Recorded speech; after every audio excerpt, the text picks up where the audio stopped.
क्या आपको भी सपने में मरे हुए लोग दिखाई देते हैं? किसी को अपने मरे हुए पिताश्री सपने में दर्शन देते हैं तो किसी को अपनी मृत माता के दर्शन होते हैं। शायद आपने भी सपने में मृत परिजनों को अवश्य देखा होगा, लेकिन सुबह उठने के बाद आप उस सपने को दुर्लक्ष्य कर देते हैं। क्या अपने मन में कभी ऐसा विचार किया कि आपको ऐसा सपना क्यों दिखाई दिया? इस सपने का अर्थ क्या हो सकता है? लेकिन क्या आप जानते हैं, सपने में मरे हुए परिजन दिखाई देने पर हमें महत्वपूर्ण संकेत भी मिलते हैं। सपने में मृत परिजन दिखाई देना कोई आम बात नहीं है। इसके पीछे गहरा रहस्य छिपा हुआ है, जिसका वर्णन हमारे पुराणों में किया गया है। तो चलिए आपको सुनाते हैं वह प्राचीन महान कथा। इस कथा को सुनने मात्र से ही पितरों की कृपा प्राप्त होती है। आइए सुनते हैं वह कथा। एक बार देवर्षि नारद यमराज से मिलने के लिए यमलोक जाते हैं। यमराज देवर्षि नारद का बड़े प्रेम से आदर एवं सत्कार करते हैं और उन्हें प्रणाम करते हुए पूछने लगते हैं, देवर्षि, यमपुरी में आपका स्वागत है।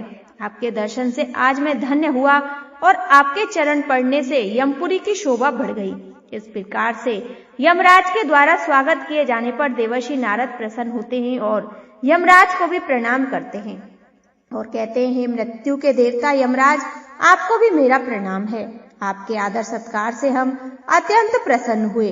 फिर यमराज नारद जी से कहते हैं, देवर्षि, आज आपका यमलोक में आने का क्या प्रयोजन है? अवश्य ही कोई महत्वपूर्ण कार्य अथवा कोई महत्वपूर्ण समाचार लेकर आए होंगे, या फिर हमने कोई भूल तो नहीं की?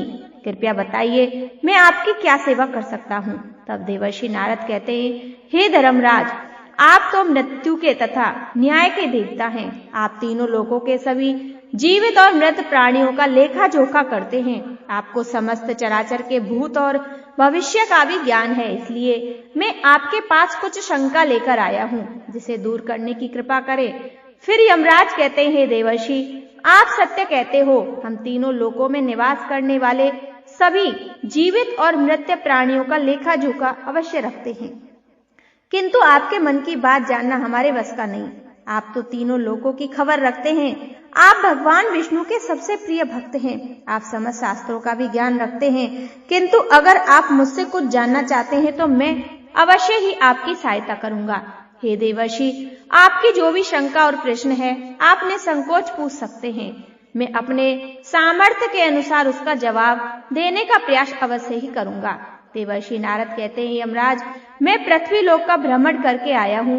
मैंने पिशाच, प्रेत, कुष्मांड, वैताल, चुड़ैल, पिशाचनी आदि प्रकार की कई विचित्र चीजें देखी जो जंगल में निवास करती हैं। इसके साथ ही मैंने देखा, यह सभी दुष्ट शक्तियां मनुष्यों को परेशान करती हैं, उन्हें दुख देती हैं। इसका क्या कारण है? यह सभी बुरी शक्तियां मनुष्य को क्यों परेशान करती हैं? तथा मेरे मन में एक प्रश्न है, मनुष्य कई बार सपने में अपने पूर्वजों को देखता है, तो इसका क्या अर्थ होता है? सपने में मरे हुए लोग दिखाई देने का क्या मतलब है? इससे मनुष्य को कौन से संकेत मिलते हैं? मैं समस्त मनुष्य जाति के कल्याण के लिए इन प्रश्नों के उत्तर जानने के लिए ही आपके पास आया हूँ। नारद जी के प्रश्न सुनकर यमराज कहते हैं, देवर्षि, आपने समस्त मानव जाति के कल्याण के लिए उचित ही प्रश्न किया है। मैं आपको इन सभी प्रश्नों के उत्तर अवश्य देता हूँ, किंतु उससे पहले मैं आपको एक अत्यंत पवित्र कथा सुनाता हूँ।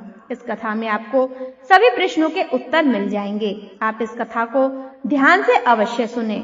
जो भी मनुष्य इस कथा का श्रवण करता है, मैं उसके 32 अपराध माफ करता हूँ। तब नारद जी कहते हैं, हे धर्मराज, आप मुझे वह महान कथा सुनाइए, मैं इसे ध्यान से सुनूंगा। तो फिर यमराज देवर्षि नारद को यह महान कथा सुनाते हैं। तो चलिए आपको वह कथा सुनाते हैं। आप सभी इस कथा को ध्यान से सुनिए। एक समय की बात है, मध्य देश में एक अत्यंत शोभायमान नगरी थी, जहाँ पर एक सेठ अपने 4 भाइयों के साथ निवास करता था। उस सेठ का नाम धर्म था। उसके 4 भाई सुमन, नंदन,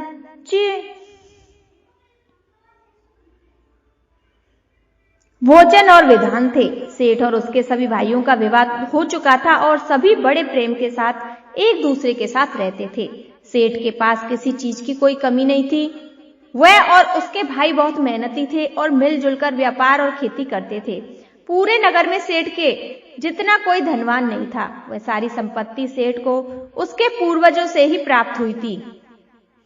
सेठ के पूर्वज महादानी और दयावान थे। वे सभी दान धर्म तथा अनेक प्रकार के यज्ञ हवन आदि धार्मिक कार्य किया करते थे, किंतु सेठ कंजूस स्वभाव का था और उसके अंदर पूर्वजों के लक्षण नहीं थे। सेठ ने दान धर्म करना और ना ही यज्ञ तथा हवन आदि कार्य करता था। सेठ ने धन को बहुत इकट्ठा किया, किंतु उसने कभी अपने धन का सदुपयोग नहीं किया। उसने कभी किसी को फूटी कौड़ी भी दान में नहीं दी और ना ही उससे कभी दूसरों को भोजन कराया। सेठ के पूर्वज तो मंदिरों में भंडारा किया करते थे, गरीबों को वस्त्र तथा अन्न का दान दिया करते थे, लेकिन सेठ ने अपने पूर्वजों का कभी अनुसरण नहीं किया। वह हमेशा ही धन कमाने में और धन का संचय करने में लगा रहता था, जिससे उसके पास बहुत सारी धन संपत्ति हो गई। लेकिन उसके पूर्वज उससे बहुत दुखी और नाराज हो गए।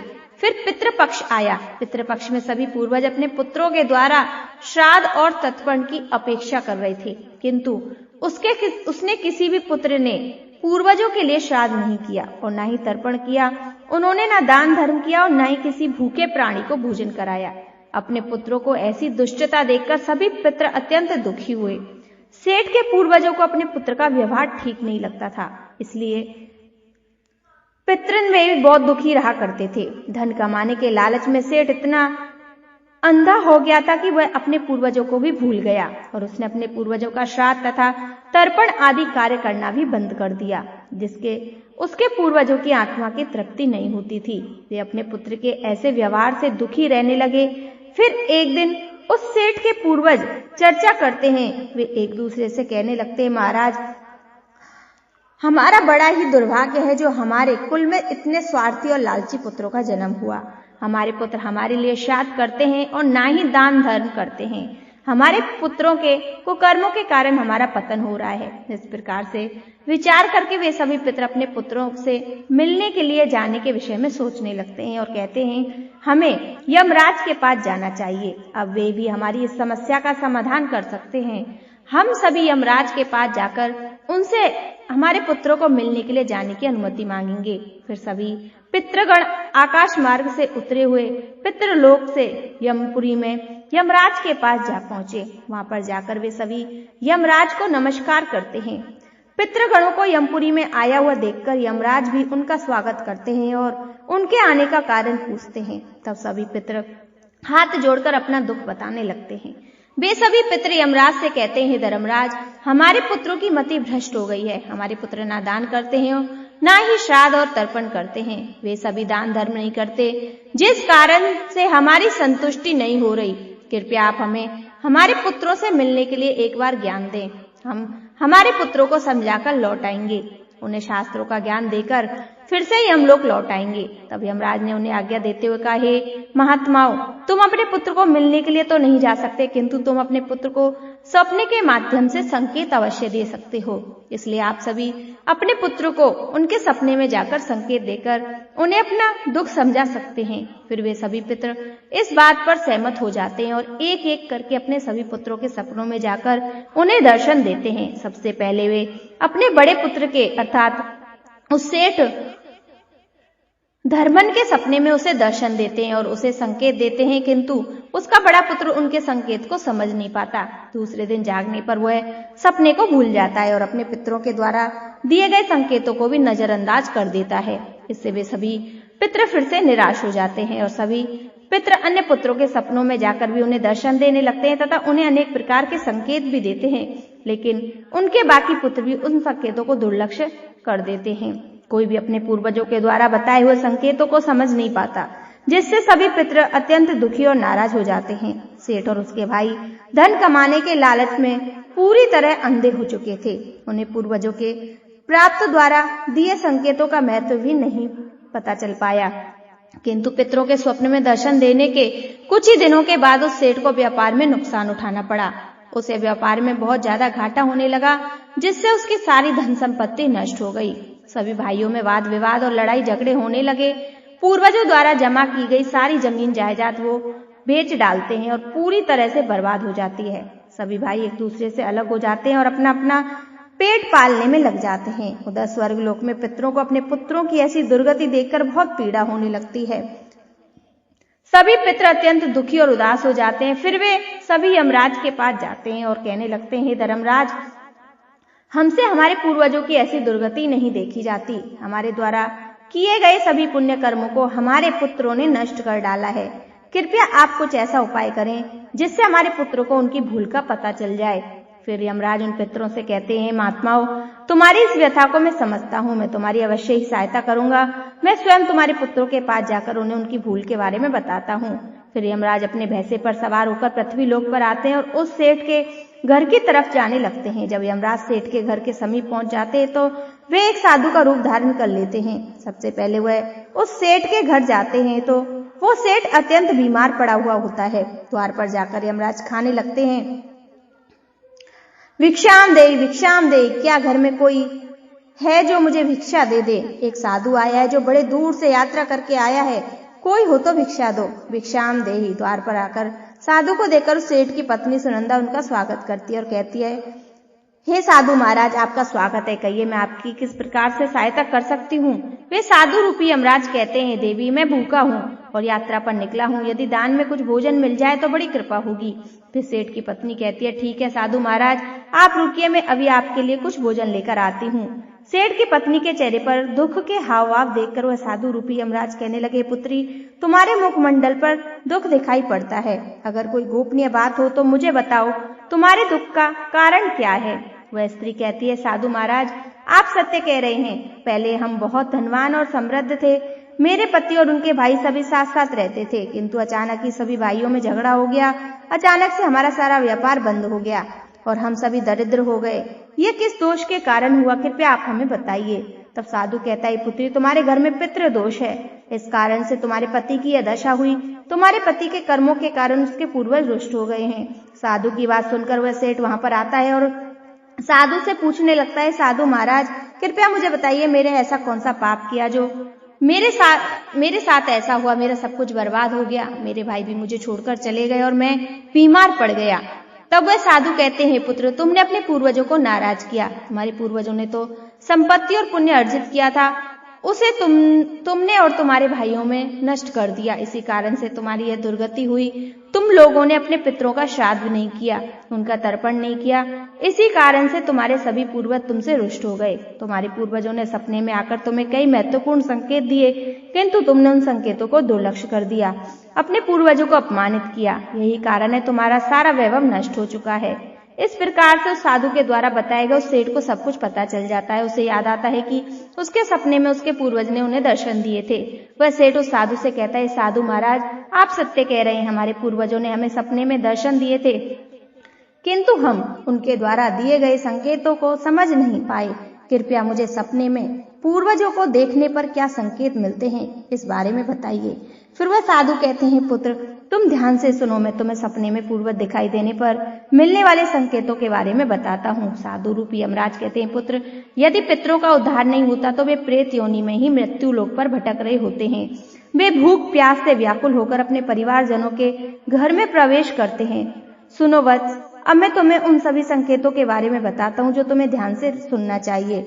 यमराज ने साधु के वेश में सेठ को बताया, यदि तुम अपने सपने में पूर्वज को भूख और प्यास से व्याकुल देखते हो तो संकेत अत्यंत महत्वपूर्ण है। इसका तात्पर्य है कि तुम्हारे पितृ अभी भी प्रेत योनि में भटक रहे हैं। इसका कारण है कि उनके लिए उचित रूप से श्राद्ध कर्म और तर्पण नहीं किया गया। वे अब भी अपने परिवार से आहार और जल की प्रतीक्षा कर रहे हैं। यह स्थिति तब उत्पन्न होती है जब पूर्वजों का तर्पण समय पर नहीं किया जाता, श्राद्ध की प्रक्रिया को पूरी श्राद्ध से नहीं निभाया जाता। तुम्हारे पूर्वज स्वप्न के माध्यम से अपनी पीड़ा व्यक्त कर रहे हैं ताकि तुम उनकी स्थिति को समझ सको और उनके लिए आवश्यक धार्मिक अनुष्ठान कर सको। इस समस्या का समाधान यही है, अपने पितरों के लिए विधि पूर्वक श्राद्ध कर्म और तर्पण किया जाए। सेठ को स्पष्ट करते हुए यमराज बोले, अगर तुम्हें अपने सपने में मृत पूर्व जंजीरों में बंधे हुए दिखाई देते हैं तो यह अत्यंत चिंता का विषय है। यह संकेत इस बात का प्रतीक है कि तुम्हारे पितृ किसी बंधन में है और उन्हें मुक्ति नहीं मिल पाई। यह स्थिति तब उत्पन्न होती है जब उनके श्राद्ध या तर्पण करते समय ध्यान नहीं दिया जाता, उनके लिए आवश्यक धार्मिक कृत्य अधूरे रहते हैं। यह दर्शाता है कि पितरों की मुक्ति में बाधाएं उत्पन्न हो रही हैं। इस समस्या का समाधान भी यही है, तुम दान, श्राद्ध और तर्पण का आयोजन करो ताकि पितरों की आत्मा को शांति मिल सके और वे अपने बंधनों से मुक्त हो सके। यमराज ने गंभीरता से कहा, अगर तुम्हारे पूर्वज सपने में मैले और फटे पुराने वस्त्र पहने हुए दिखाई दे तो वह अत्यंत अशुभ संकेत है। यह इस बात का प्रतीक है कि तुम्हारे पितर अत्यंत दुखी और पीड़ित हैं। वे प्रेत योनि में भटक रहे हैं और उनकी आत्मा को शांति प्राप्त नहीं हो पा रही। तब तक होता है जब उनके लिए श्राद्ध, तर्पण, पिंडदान नहीं किया जाता। इसलिए जब भी इस प्रकार का सपना आए, अपने सपनों में पूर्वजों की आत्मा की शांति के लिए तुरंत पिंडदान करना चाहिए।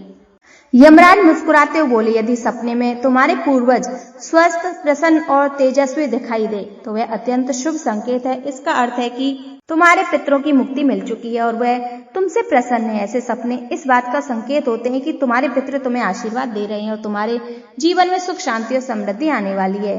संकेत दर्शाता है कि तुम सही मार्ग पर हो, तुम्हारे पूर्वज तुम्हारी प्रगति से संतुष्ट हैं। यमराज ने चेतावनी भरे स्वर में कहा, अगर पितृ पक्ष के दौरान तुम्हारे सपने में घोड़ा, हाथी, बैल या कोई विपरीत मनुष्य दिखाई दे तो यह इस बात का संकेत है कि तुम्हारे पितरों की मुक्ति नहीं हुई और वे अभी प्रेत योनि में भटक रहे हैं। यह इस बात का भी संकेत है कि वे तुमसे अत्यंत दुखी हैं। ऐसे संकेत मिलने पर तुम्हें तुरंत पितरों की संतुष्टि के लिए दान और श्राद्ध करना चाहिए। अगर सपने में पूर्वज दूर आकाश में बादलों पर बैठे हुए दिखाई देते हैं तो यह शुभ संकेत है।